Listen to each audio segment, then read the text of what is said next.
Malayalam Bigg Boss season 6 മത്സരാർത്ഥിയാണ് Noora. Bigg ബോസിൽ എല്ലായ്പ്പോഴും കഴിഞ്ഞ സീസണുകളിലെല്ലാം തന്നെ കൊടുക്കുന്ന ഒരു ടാസ്ക്കാണ് ലൈവ് സ്റ്റോറി പറയുന്ന ടാസ്ക്. ഈ ടാസ്ക് കഴിയുന്ന സമയത്ത് കഴിഞ്ഞ സീസണിൽ വലിയ ഒരു ഇഷ്യൂ ക്രിയേറ്റ് ആയിട്ടുണ്ടായിരുന്നു. പറഞ്ഞത് സത്യമാണോ ശരിയാണോ തെറ്റാണോ എന്തൊക്കെയാണ് ഉണ്ടായതെന്ന് നമുക്ക് എല്ലാവർക്കും അറിയാവുന്ന കാര്യമാണ് അനിയമിത്തിൻ്റെ കാര്യം.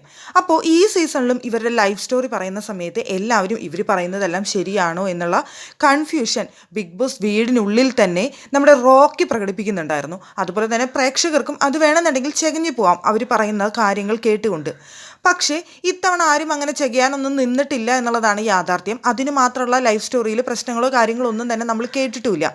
പക്ഷേ ലോറയുടെ സ്റ്റോറി പറഞ്ഞ സമയത്ത് തൻ്റെ മാരേജ് കഴിഞ്ഞിരുന്നെന്നും പിന്നീട് ഡൈവോഴ്സായി, പിന്നീട് ഞാൻ സ്വന്തമായി കാശുണ്ടാക്കി ഒരു വീട് വെച്ചു, പക്ഷേ ഉപ്പ അങ്ങോട്ട് വന്നില്ല, ഞങ്ങളുടെ ഭയങ്കര ഓർത്തഡോക്സ് ആയിട്ടുള്ളൊരു ഫാമിലിയാണ്, ഞാൻ സോഷ്യൽ മീഡിയയിൽ ഇങ്ങനെ ഓവറായിട്ട് വരുന്നു എന്നൊക്കെ പറഞ്ഞുകൊണ്ട് ഉപ്പ ഒരിക്കലും എൻ്റെ കൂടെ നിന്നിട്ടില്ല, ഉപ്പ എന്നോട് സംസാരിക്കില്ല എന്നൊക്കെ നൂറ പറഞ്ഞിരുന്നു. ഞാൻ ഒരുപാട് കഷ്ടപ്പെട്ടാണ് ഇവിടെ എത്തിയതെന്നും അങ്ങനെ നൂറയുടെ സ്റ്റോറിയൊക്കെ കേട്ടിട്ട് എല്ലാവരും ഭയങ്കര സങ്കടത്തോടു കൂടി നൂറയെ ആശ്വസിപ്പിക്കുന്നതും ഒക്കെ കണ്ടിരുന്നു.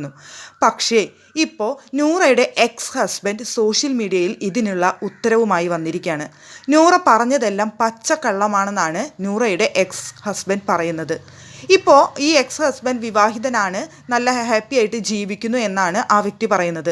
അപ്പം നൂറ തന്നെക്കുറിച്ചും തൻ്റെ ഫാമിലിയെക്കുറിച്ചും ഇത്ര മോശമായി ഇത്രയും വലിയൊരു പ്ലാറ്റ്ഫോമിൽ വന്നു നിന്ന് സംസാരിക്കുന്നത് തന്നെ സംബന്ധിച്ചിടത്തോളം തനിക്കേൽക്കുന്ന വലിയൊരു അപമാനമാണ്. അതുകൊണ്ടാണ് തനിക്കിപ്പോൾ സോഷ്യൽ മീഡിയയിൽ വന്ന് ഈ ഒരു സത്യം വെളിപ്പെടുത്തേണ്ട ആവശ്യം വരുന്നത് എന്നാണ് എക്സ് ഹസ്ബൻഡ് പറയുന്നത്. തങ്ങളുടെ വിവാഹം കഴിഞ്ഞ് ഒരു 3 മാസം കഴിഞ്ഞ സമയത്ത് ഞങ്ങൾക്ക് ഇനി ഒരുമിച്ച് പോകാൻ ശരിയാവില്ല എന്ന് മനസ്സിലായപ്പോൾ ഞങ്ങൾ രണ്ടുപേരും മ്യൂച്വലായി എടുത്ത തീരുമാനമാണ് ഡിവോഴ്സ് എന്നുള്ള കാര്യം. പക്ഷേ താൻ ഡിവോഴ്സ് കൊടുക്കാതെ കുറച്ച് നാൾ ഇരുന്നു, സത്യമാണത്.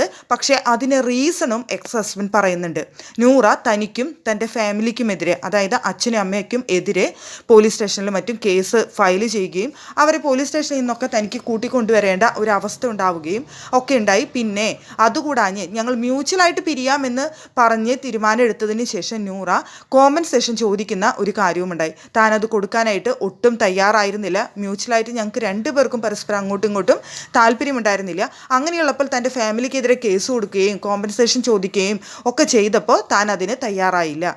അങ്ങനെ 1 ഇയറിന് ശേഷം നൂറ തന്നെ ആ സത്യങ്ങളെല്ലാം മനസ്സിലാക്കി. ഇനി എൻ്റെ കയ്യിൽ നിന്ന് കോമ്പൻസേഷൻ കിട്ടില്ല എന്ന് മനസ്സിലാക്കിയ സമയത്ത് പിന്നെ മ്യൂച്വലായി ഡൈവോഴ്സ് നടക്കുകയാണ് ഉണ്ടായത് എന്നാണ് എക്സ് ഹസ്ബൻഡ് പറയുന്നത്.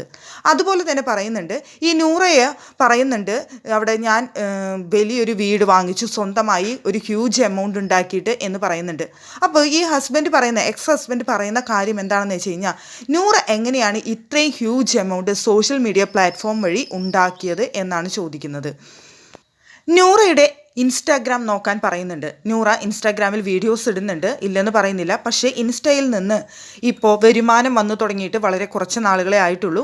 എന്നിരുന്നാൽ പോലും ഇത്രയും ഹ്യൂജ് എമൗണ്ട് ഉണ്ടാക്കത്തക്ക വിധത്തിലുള്ള ഒരു ഫോളോവേഴ്സോ കാര്യങ്ങളോ ഒന്നും തന്നെ ഇൻസ്റ്റയിൽ ഇല്ല. എവിടെ നിന്ന് എപ്പോൾ ഇത്രയും കാശുണ്ടാക്കി എന്നുള്ളതാണ് ഒന്നാമത്തെ ചോദ്യം. പിന്നീട് പറയുന്നുണ്ട് ഫേസ്ബുക്കിലാണെന്നുണ്ടെങ്കിലും ഇത്രമാത്രം ഹ്യൂജ് എമൗണ്ട് കിട്ടത്തക്ക രീതിയിലുള്ള ഫോളോവേഴ്സ് ഇല്ല, അതിനുള്ള വീഡിയോസ് ഇല്ല. അവിടെ നിന്നാണെങ്കിലും ഇത്രയും ഹ്യൂജ് എമൗണ്ട് കിട്ടില്ല. പിന്നെ അതുപോലെ യൂട്യൂബിൽ എന്ന് വെച്ച് കഴിഞ്ഞാൽ വളരെ ചുരുക്കം സബ് മാത്രം, വളരെ ചുരുക്കം വീഡിയോസ് മാത്രം. അപ്പോൾ യൂട്യൂബിൽ നിന്ന് കാര്യമായിട്ടുള്ള വരുമാനം കിട്ടത്തക്ക രീതിയിലുള്ള ഒരു ചാനലും യൂട്യൂബിലും ഇല്ല. അപ്പോൾ ഈ 3 കാര്യങ്ങളും ഉള്ളപ്പോൾ ഈ 3-ൽ നിന്നും ഇത്രയും വലിയൊരു ഹ്യൂജ് എമൗണ്ട്, അതും വലിയൊരു വീടാണ് വെച്ചിട്ടുള്ളത് സ്വന്തമായിട്ടുള്ളത്. അപ്പോൾ ഈ വലിയൊരു വീട് വാങ്ങിക്കുന്നതിന് വേണ്ടിയിട്ടുള്ള ഇത്രയും വലിയൊരു എമൗണ്ട് ഏത് സോഷ്യൽ മീഡിയ പ്ലാറ്റ്ഫോം വഴിയാണ് നൂറ ഉണ്ടാക്കിയത് എന്നവിടെ പറയുന്നുണ്ട്. അത് ഞാൻ നിങ്ങളടുത്ത് വ്യക്തമായിട്ട് പറയുന്നില്ല എന്നാണ് എക്സ് ഹസ്ബൻഡ് പറയുന്നത്. എന്തുകൊണ്ട് ഈ സോഷ്യൽ മീഡിയ പ്ലാറ്റ്ഫോം ഉപയോഗിക്കുന്നത് നൂറയുടെ ഫാദറിന് ഇഷ്ടമല്ല, എന്തുകൊണ്ട് ആ ഫാദർ ആ വീട്ടിലേക്ക് കയറുന്നില്ല എന്ന് നിങ്ങൾ ചിന്തിക്കണം. അപ്പോൾ ഏത് പ്ലാറ്റ്ഫോം വഴിയാണ് നൂറ ഇത്രയും കാശുണ്ടാക്കിയതെന്ന് നിങ്ങൾക്ക് മനസ്സിലാക്കാൻ സാധിക്കുമെന്നാണ് എക്സ് ഹസ്ബൻഡ് പറയുന്നത്. നമുക്കറിയാം ഇതേ ഒരു സംഭവം അല്ലെങ്കിൽ ഈ ഒരു പ്ലാറ്റ്ഫോം എന്ന് പറയുക സോഷ്യൽ മീഡിയ പ്ലാറ്റ്ഫോം വഴി പൈസ ഉണ്ടാക്കുന്നു എന്നൊക്കെ പറഞ്ഞുകൊണ്ട് സോഷ്യൽ മീഡിയയിൽ കുറച്ച് നാളുകൾക്ക് മുൻപ് വലിയൊരു ഇഷ്യൂ ഒക്കെ ക്രിയേറ്റ് ആയിരുന്നു. അതും ബിഗ് ബോസിൽ ഇപ്പോഴുള്ള ഒരു മത്സരാർത്ഥിയുമായി ബന്ധപ്പെട്ട്. അപ്പോൾ ഈ 2 പ്ലാറ്റ്ഫോമും ഒന്നാണോ അല്ലയോ എന്നൊന്നും എനിക്ക് കറക്റ്റായിട്ട് അറിയില്ല. എന്തായാലും ഇൻസ്റ്റയും യൂട്യൂബും അതുപോലെ തന്നെ ഫേസ്ബുക്കും വഴിയൊന്നുമല്ല നൂറ ഇത്രയും ഹ്യൂജ് എമൗണ്ട് ഉണ്ടാക്കിയത്. അതിന് വേറൊരു ആപ്പുണ്ട്. ആ ആപ്പ് വഴിയാണ് ഇത്രയും ഹ്യൂജ് എമൗണ്ട് ഉണ്ടാക്കിയത്. അതുകൊണ്ടാണ് ഫാമിലി നൂറയെ സപ്പോർട്ട് ചെയ്യാത്തത് എന്നാണ് എക്സ് ഹസ്ബൻഡ് പറയുന്നത്. തനിക്കത് ഒട്ടും ഉൾക്കൊള്ളാൻ കഴിയില്ലായിരുന്നു. അത് തിരിച്ചറിഞ്ഞ നിമിഷമാണ് ഞങ്ങൾ തമ്മിൽ പിരിയാനായിട്ട് തീരുമാനിച്ചത്. ഇപ്പോൾ താൻ മറ്റൊരു വിവാഹിതനാണെന്നും അതുപോലെ തന്നെ വളരെ ഹാപ്പിയാണ് ജീവിക്കുന്നതെന്നും. അപ്പോൾ ഇങ്ങനെയുള്ളപ്പോൾ തന്നെക്കുറിച്ച് മോശം അഭിപ്രായം നൂറ അവിടെ നിന്ന് പറയുന്നത് ഉൾക്കൊള്ളാൻ കഴിയില്ല. അതുകൊണ്ടാണ് താൻ ഇങ്ങനെ ഒരു വീഡിയോ ചെയ്യുന്നതും എന്നാണ് എക്സ് ഹസ്ബൻഡ് പറയുന്നത്.